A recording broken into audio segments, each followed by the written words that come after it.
வணக்கம். அறம் சொல்லும் திருக்குறள் பகுதியில் இன்று ஆத்திச்சூடி அடி ஓதுவது ஒழியேல். ஓதுவது ஒழியேல் என்பதன் பொருள் எந்த ஒரு சூழ்நிலையிலும் படிக்கும் பழக்கத்தை விடக்கூடாது என்பதாகும். இது அறிவை தொடர்ந்து தேட வேண்டும் என்பதையும் கற்றதை எப்போதும் கைவிடக்கூடாது என்பதையும் வலியுறுத்துகிறது. ஓதுவது கற்பது அல்லது படிப்பது. ஒழியேல் விட்டுவிடாதே அல்லது கைவிடாதே. இதன் விளக்கம் அறிவு தரும் நல்ல நூல்களை எப்போதும் படித்து கொண்டே இருக்க வேண்டும். கல்வியை இடையில் நிறுத்தினால் அறிவு வளர்ச்சி குறைவதோடு முன்பு கற்றதும் மறக்கக்கூடும். கற்றது கைமண் அளவு கல்லாதது உலகளவு என்ற பழமொழிக்கு ஏற்ப எல்லை இல்லாமல் கற்க வேண்டும் என்பதை இது உணர்த்துகிறது. ஓதாமல் ஒரு நாளும் இருக்க வேண்டாம் என்று உலக நீதி வலியுறுத்துகின்றது. ஏன் ஒரு நாளும் ஓதி வருதல் வேண்டும் என்றால், ஓதாதார்க்கு இல்லை உணர்வொடு ஒழுக்கம் என்று விடை பகர்கின்றது கொன்றை வேந்தன். ஓதுவதன் பயன் ஒழுக்கம் உடைமை என்றும், ஒழுக்கம் இல்லாதார் ஓதியும் பயனில்லை என்றும் உணர்தல் வேண்டும். ஓதுவது என்பது ஒழுக்க நெறியில் நிற்பதற்கே.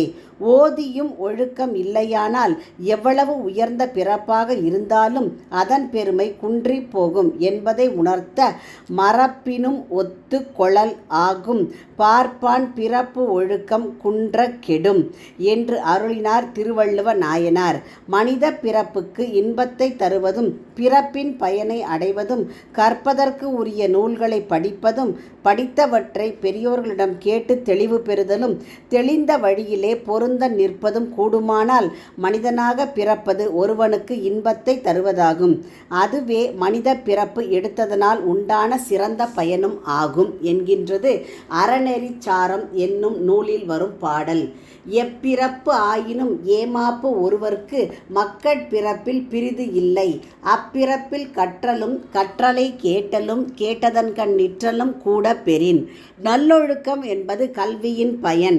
அறம் செய்தலோடு இன்பத்தை நுகர்தல் என்பது செல்வத்தை முறையாக ஆளுதலின் பயன் என்பதை, ஆச்சாரம் என்பது கல்வி அறம் சேர்ந்த போகம் உடைமை பொருளாட்சி என்று நான்மணிக்கடிகை என்னும் நூல் கூறுவதால் கல்வியின் பயனாக நல்லொழுக்கம் சிறக்கும் என்பதை அறியலாம். கல்விக்கு அழகு கசடற மொழிதல் என்கின்றது வெற்றி வேர்க்கை. ஓதுதல் என்பது பொருள் உணர்ந்து உள்ளம் உருக ஓதுதல் ஆகும். நூல் பயனை உணர உணர உள்ளம் உருகும் என்பது ஒருதலை. உள்ளம் உருகி ஓத நன்னெறியில் நிற்பது வாய்க்கும். காதலாகி கசிந்து கண்ணீர் மல்கி ஓதுவார் தம்மை நன்னெறிக்கு உய்ப்பது என்று திருஞான சம்பந்த பெருமான் அருளியுள்ளார். சிலர் புத்தகங்களை நிறைய தேடி சேகரிப்பர். அவற்றை முழுதும் படிக்காமலும் படித்தவற்றின் பொருளை முழுதும் உணராமலும் அவற்றை வீடெல்லாம் நிறைத்து வைத்து அழகு பார்ப்பர். ஆனால் புத்தகங்களின் பயனை அறிந்து படித்து பயன் பெறுபவர்கள் சிலர். அந்த சிலருள்ளும் தாம் படித்தறிந்த கருத்துக்களை மற்றவர் மனம் கொள்ளுமாறு எடுத்து விளக்கி புரிய வைப்பவர்கள் மிகச் சிலரே என்கின்றது நாலடியார். புத்தகமே சாலத் தொகுத்தும் பொருள் தெரியார் உய்த்து அகமெல்லாம் நிறைப்பினும் மற்ற அவற்றை போற்றும் புலவரும் வேறே பொருள் தெரிந்து தேற்றும் புலவரும் வேறு.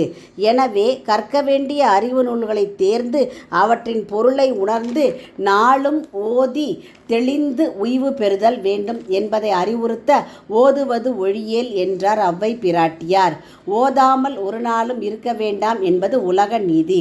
வாழ்வில் வெற்றியடைந்த முன்மாதிரியாக, அதாவது ரோல் மாடலாக சுட்டி காட்டப்படும் அனைவரிடமும் காணப்படும் பொதுவானதொரு குணம் அவர்கள் சிறந்த வாசிப்பாளர்களாக நிச்சயம் இருப்பார்கள். வாழ்வை முன்னேற்ற பாதையில் நடத்தும், அன்பை மனதில் விதைக்கும், நேர்மையான பாதையில் வழிநடத்தும் நூல்களை தெரிந்தெடுத்து கவனமாக வாசிக்க வேண்டும். கடுமையான உடல் உழைப்பு அல்ல, தீவிரமான சிந்தனையே வாழ்வில் மாற்றத்தை உருவாக்கும். கல்வி போல் மன உறுதியை தருவது வேறொன்றும் இல்லை. ஒரு பிறப்பில் கற்ற கல்வி ஒருவனுக்கு 7 பிறப்பும் தொடர்ந்து உதவும் என்று திருக்குறள் சொல்கிறது. அறம் போதிக்கும் கல்வியால் அறிவு வளர்தல் நிச்சயம். ஆதலால் ஓதுவது ஒவ்வொருவருக்கும் இன்றியமையாதது. வாழ்வின் இறுதி வரை நாம் கல்விக்கு எல்லை போடாமல் தொடர்ந்து படித்து அறிவை வளர்த்து கொள்ள வேண்டும். மீண்டும் ஆத்திச்சூடி வரி ஓதுவது ஒழியேல். ஒருபோதும் படிக்கும் பழக்கத்தை கைவிடாதே. எக்காலத்தும் அறிவினை வளர்க்கும் நூல்களை படிப்பதில் இருந்து விலகாதே என்பது இதன் பொருள். உங்கள் இல்ல குழந்தைகளின் மனதிலே தினம் ஒரு ஆத்திச்சூடி பதிய எங்கள் சேனலை சப்ஸ்கிரைப் செய்யுங்கள். லைக் பண்ணுங்கள், ஷேர் பண்ணுங்கள், சப்ஸ்கிரைப் பண்ணுங்கள், கமெண்ட் பண்ணுங்கள். நன்றி.